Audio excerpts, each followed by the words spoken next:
So have you ever heard of Quitter's Day?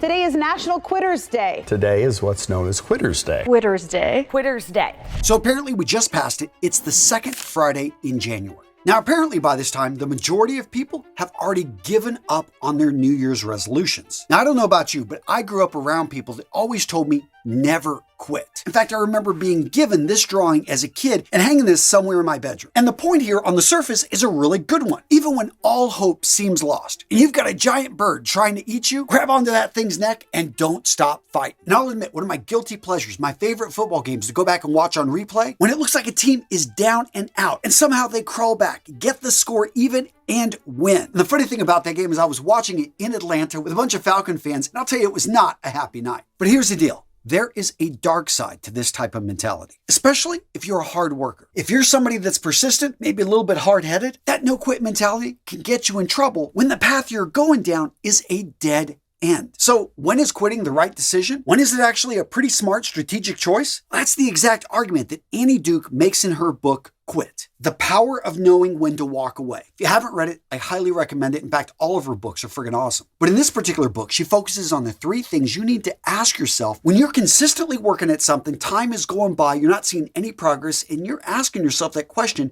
should you quit? Well, in the book, Annie's very clear that sometimes quitting is the best strategy because as human beings, we often fall into the sunk cost fallacy. In case you're not familiar with it, the sunk cost fallacy is a phenomenon whereby a person is reluctant to abandon a strategy or course of action because they have invested heavily into it. If you look for it, you'll see it all the time around you, especially in money. I mean, think about how many times you've made a bad investment and instead of pulling out what you can and accepting the losses, now you throw more money after this bad money and you end up losing more. You'll also see the sunk cost fallacy all the time in relationships. I mean, we've all been there or had a buddy who said, yeah, I've been with her 3 years. I just can't give up on her. I don't want to waste all that time. But here's the deal. That time is already gone. The only thing you have is now and maybe the future. So the strategic decision here is to quit. But when to do it? Well, guys, these are the three questions you want to ask yourself. So the first thing you want to ask yourself, is the expected future benefit lower than the cost of continuing? Now, this isn't always an easy thing to see. Even with money where you got specific measurements, the future is uncertain. And you may not have clear data that shows if you stick it out what the reward's going to be. And this gets even harder in relationships where we definitely don't have statistical data. So one of the best things you can do here is get outside counsel. Maybe speaking with a financial advisor or a friend that really understands business or stocks, whatever it is you're dabbling in. With relationships, maybe talking with a counselor, talking with a therapist, talking with people you trust, your friends, even getting your partner's thoughts on the situation. At the end of the day, you got to make the call yourself, but you are asking now a good question. And that leads us to the next question.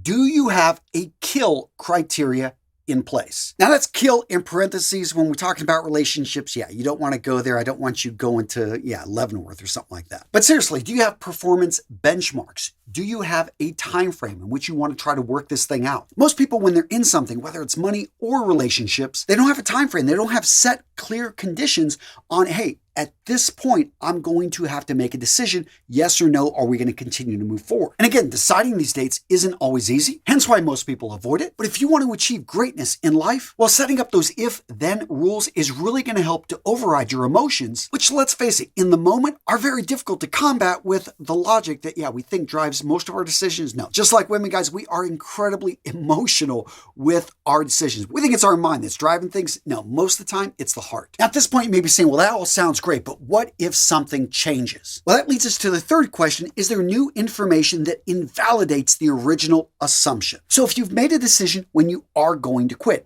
if you've actually got a date on when you are going to quit, if these conditions are not met, well, as you're approaching that date, of course, be open to new information, new facts. And if something arises that forces that date to go farther out or come closer, then be open to making adjustments. All right, so now you know how to quit. But what if you don't want to quit? What if you've got some pretty big goals this year and you still want to accomplish them? In that case, here are the 5 things you need. First up, you need to have a clear direction. An online mentor of mine, Cameron Harold, he calls this a vivid vision. I know for me, what I want to achieve, where I want to be in 3 years, I've got it clearly mapped out with not only visuals, but specific numbers on how much money I want in my bank account, how many minutes per day I want to be exercising, focusing on my fitness, how many days a year I want to be taking vacations, where I want to be going. And by the way, this isn't just random information. I used to have an entire vision board, which I distilled down into one page, and every single day I sign it and date it. I do this because I'm confirming I took steps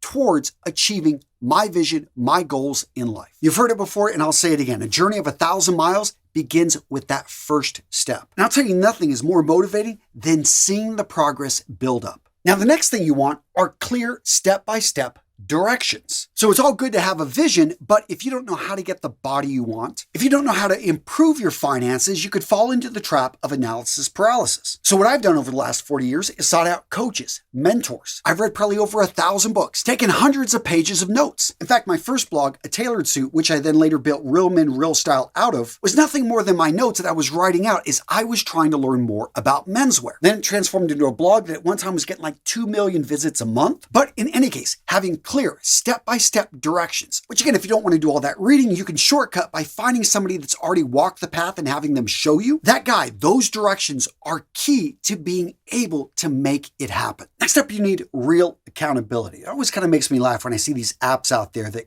beep, buzz. Yeah, accountability apps are okay, but real accountability happens when you respect somebody enough that you don't want to disappoint them and you show up day in, day out to do the work. I know for me, that's why I've always paid my coaches. Even when I was coming out of a bankruptcy, I would find a way to scrounge up a little bit of money to be able to hire a coach, because when you pay somebody money, it's a form of respect. It's a form of commitment. And real accountability, as you know, goes both ways. They, of course, need to respect you. You need to respect them. And mutually, you agree to work together to achieve your goals and to help you do what you need to get done. Next up, you need a supportive community. Anyone that's ever been in a group fitness, you know how it is. Everyone else around you, they're cycling, they're moving, they're stretching, they're lifting. Guess what? You fall into it. When I played organized sports, it was so motivating to be around everybody, working out, exercising, and that continued into the United States Marine Corps. People ask me all the time, oh, you must be disciplined because you're a Marine. No, I was in the Marine Corps. The Marine Corps itself is a disciplined system. And when you're in a system, when you're in a group like that, you're going to find that you can't help but have that culture rub off on you. So if you want to get in shape, put yourself in a group. If you want to improve yourself as a man, as a person,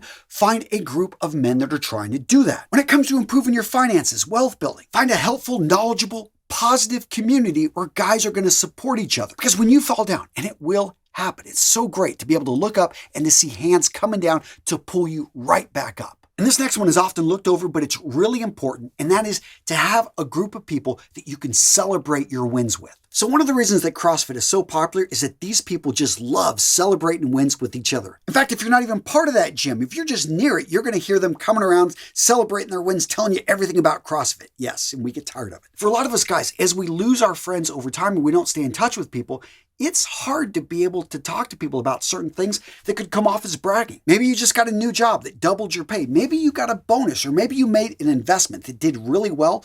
A lot of guys find that they can't really tell anybody about this because it feels like bragging, or it actually, when you tell somebody this, you're worried they're going to ask you for money. When it comes to you celebrating a moral win, something that maybe improved your character, well, who do you talk to about that? Because most people don't even seem to get it, and they're not even trying to improve themselves in that area of their life. Well, gents, if you've made it this far, I encourage you to go a little bit farther and check out what we're doing over at Health, Wealth, Purpose. Over at Health, Wealth, Purpose, we have all 5 of the components I just talked about in our community of like-minded men looking to become their best selves. The guys in this group are all high achievers. In fact, pretty much everyone has at least a strength in one of the areas of health, wealth, or purpose in their life. But guys like this are always looking to get better. And they realize the only way to do this is through joining a badass community of modern warriors not afraid to buck what society's trying to tell us to do, and instead focusing on timeless lessons and taking small actions on a daily basis to become 1% better every single day, which, as you know, over the year adds up to a huge improvement. Well, gents, if you want to learn more, check out the link in the description of today's video. Go over to Health, Wealth, Purpose. And just FYI, this is my passion project. I lead this project. I vet every single person coming in. And again, if you've got questions, you want to learn more, go fill out the application. If you're a good fit, we'll set up a time to talk, because for you guys that want to achieve greatness, we know you're out there and we'd love to have you come join us. And with that being said, gents, come on, keep watching videos here at Real Men Real Style, or go check out Health, Wealth, Purpose. But seriously, I know it's not for everybody, so I've got another great video for you right here. I mean, yeah, if information was the most powerful thing out there, librarians would rule the world. Seriously, guys, take action. But if you're not going to, yeah, enjoy this video.